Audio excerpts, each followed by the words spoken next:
Hello, I am the H-Town Vet, and I would like to welcome you to our channel, a place where we will explore the variety of benefits available to veterans and their dependents. Today's question is, what is a Nexus? When I first heard the term, I thought that the VA had started selling cars. Now let's get started.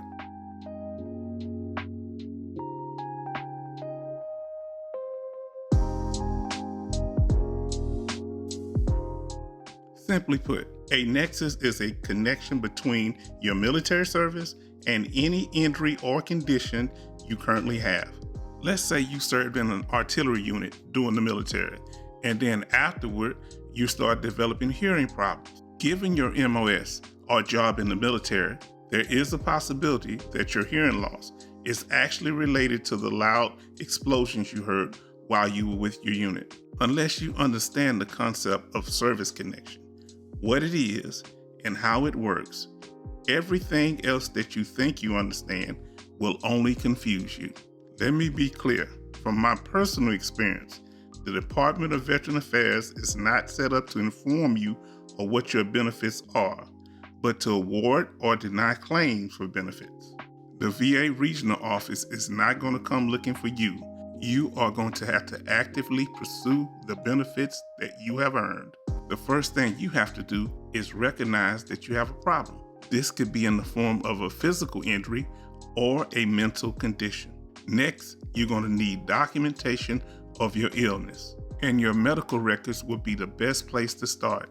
Other than qualifying for disability compensation, the first thing that the VA wants to know is, do you have a current diagnosis for your injury or condition? The best place to go to get a copy of all the illnesses that you are diagnosed with in the VA healthcare system is the Medical Records Department. After presenting proper identification, request a problems list. This list will include all the illnesses that you are currently diagnosed with and the date of onset. Once you get the list, you need to look over it because sometimes they have illnesses that you're not diagnosed with, and other times they leave off illnesses that you are diagnosed with. I personally took the list to my primary care doctor at the VA, and we went over it to make sure that everything on the list was correct. Next, you can request a copy of your in-service medical records from the National Archives. Getting records from your personal physician wouldn't hurt either. Once a proper diagnosis of your condition has been established, it's time to connect it to your military service through medical records or statements from your family members or veterans who served with you. If you are a combat veteran, you are considered to be a reliable historian, so you can write a statement on your own behalf describing your experiences in a combat zone. This is also true for those who experience military SA. Out of respect for those who have experienced it, if you don't know what it means, just look it up. Under Gulf War illness, Agent Orange, and the PACT Act, some things are presumed service-connected, but from my experience, the VA wants a diagnosis.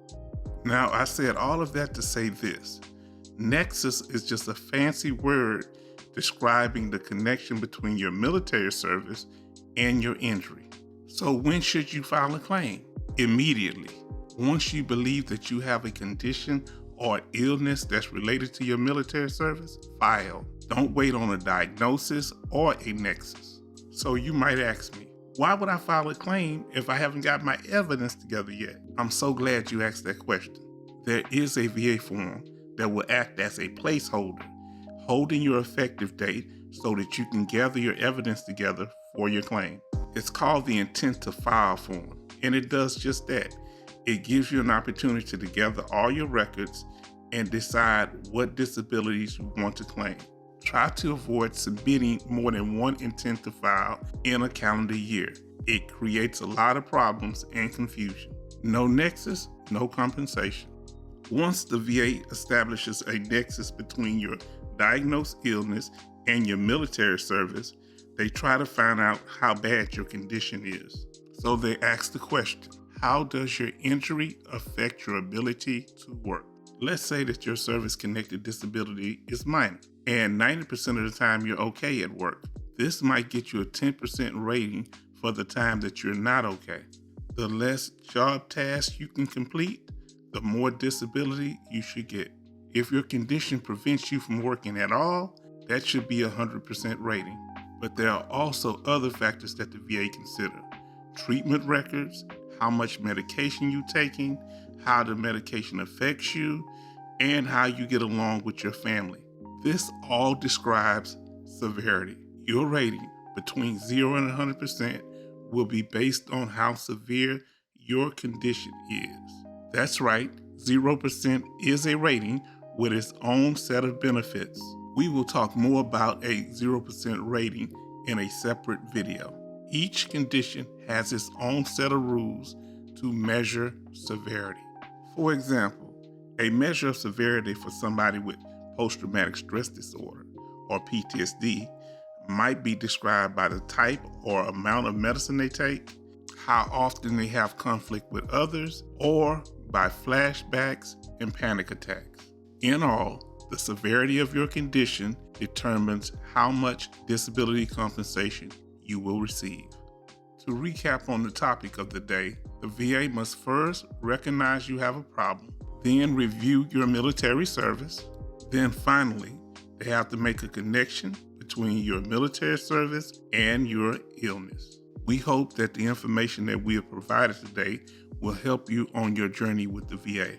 As a visual aid, I created this puzzle to illustrate the connection between military service and your condition. As you can see to your left, you don't have to have been in combat or deployed to get benefits. You could be stateside, you could get injured off base in a car wreck, or something can happen to you while you're in a military hospital. If this video has been a help, please like, share, and subscribe, and click on the notification for the next video.